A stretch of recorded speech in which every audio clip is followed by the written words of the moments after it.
What's up, guys? It's TechnoViking23 coming to you today with a little Mass Effect Andromeda commentary. And today we're going to be doing something a little bit different. We're actually going to be speculating on something that might occur within the plot of Mass Effect Andromeda. I like to do this sometimes with certain games I'm a fan of. I did this with Halo back a few months ago when I was talking a little bit about Halo 6 and whether or not the Flood would return to the game. I thought that would be a nice change that would help bring a little bit of Halo's magic back. But today we're going to be talking about Mass Effect Andromeda, and specifically one faction within the Mass Effect universe that I think might make an appearance in Andromeda that not a lot of people have been talking about, and that is Cerberus. And I have a couple reasons behind this. I'm going to get into that here, but also would love to hear your thoughts about this once you get through watching the video, so feel free to comment down below. Now, if we think about Andromeda so far, what we know the Andromeda project with the arcs and everything is mainly a human-led project, private benefactors. It's not an alliance, systems alliance thing. There are other races that are involved with it, like the Solarians, the Turians, the Sari, etc. But for the most part, it's a human-led endeavor. We know that it also takes place sometime during the events of Mass Effect 2, which is a time that Cerberus is highly active, getting involved with some of humanity's endeavors and whatnot, because humanity's had a little bit of a rough go at it after the events of Mass Effect. If you guys remember, a lot of human colonies were attacked. Eden Prime was pretty much completely destroyed. They lost a lot of people volunteering for their colony initiatives. People didn't want to go out and were afraid of the Geth. The Geth attacked several other planets. The Citadel was attacked, obviously, by Sovereign, and they had to rebuild quite a bit. Depending on what choice you made in that final battle, the Alliance fleet took some very heavy losses in that final battle against Sovereign. So the humans they're kind of spread a little thin towards the end of Mass Effect, and they're having, the resources and whatnot are spread a little bit thin. So it makes one wonder where they're able to get all this money and supplies and resources to suddenly build this massive ARC project. Because it's not cheap. These things are pretty huge. They've also got the Nexus, which is kind of like a miniature Citadel.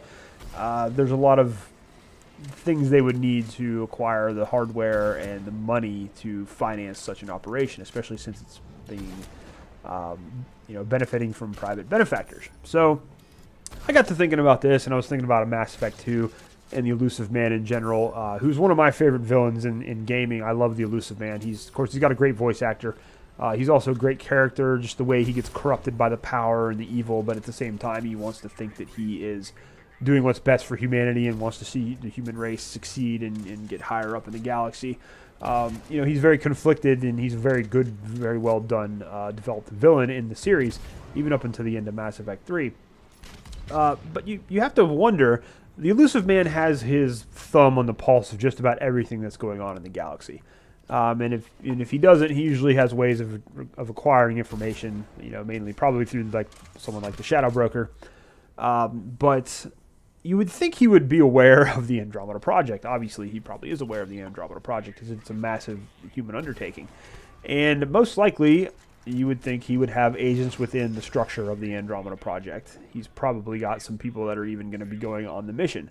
And that's one of the reasons I'm speculating that we're going to see Cerberus in Mass Effect Andromeda. Now, I could be completely wrong, and they could not have anything to do with it at all, and Bioware could be completely going in a whole new direction with this, which I think they are for the most part. But to be honest, to ignore Cerberus and not have them be part of Andromeda would seem almost kind of like they're ignoring the lore, given, like I said, this is such a heavily human-based project. Cerberus is a huge part of humanity's endeavors in the Mass Effect trilogy. They're always trying to get themselves in there, and I'd compare them to like the Weyland-Yutani Corporation in the Aliens franchise. They're always in there doing something for humanity, whether it's beneficial or whether it's corrupt and they're trying to gain more power. There's always something there going on with them, and I think Cerberus definitely should play a role within Andromeda, even if they don't.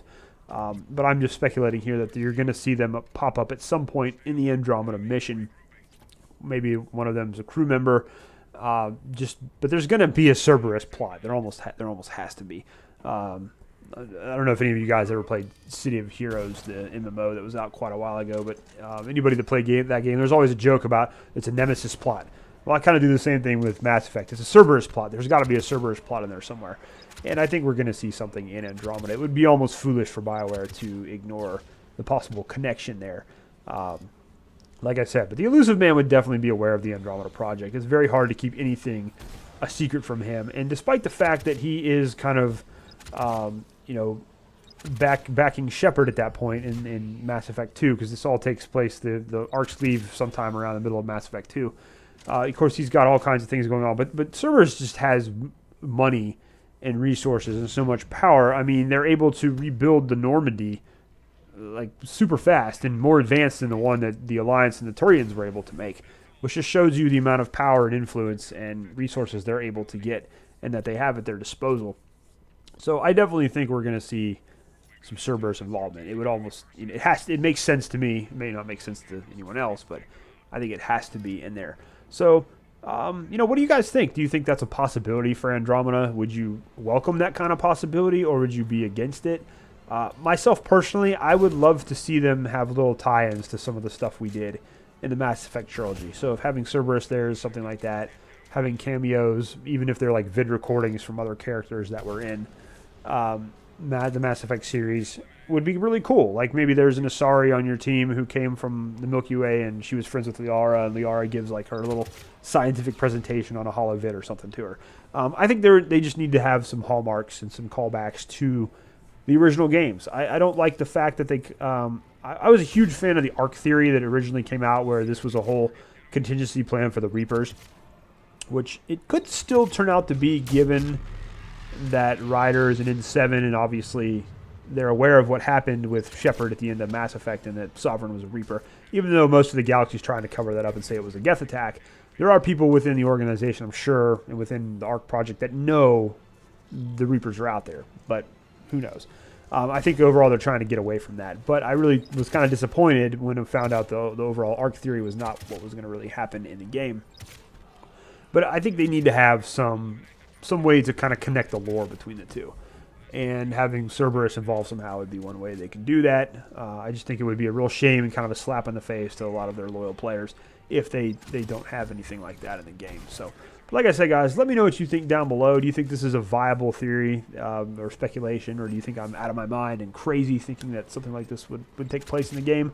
And like I said, would you like to see it, or would you just rather them go in a totally new direction with all new factions and enemies and things like that? So we'll see what happens. Andromeda comes out here in about 2 months, so don't have much longer to wait. I'll be doing some other videos on the game as well as we lead up to the release, and just talking about all kinds of stuff with Mass Effect. It's actually kind of fun that there's a new Mass Effect game coming out. It gives me something to talk about, a franchise that I absolutely love, and I'm still playing to this day. So we'll see what happens with the game. I'm somewhat looking forward to it coming out. Still a little skeptical of some of the things I'm seeing with it, but overall, I'm excited there's a new Mass Effect, and I really, really hope they do a good job with it. So, anyways, guys, that's going to do it for this video. I hope you'd enjoyed this little speculation and theory chat.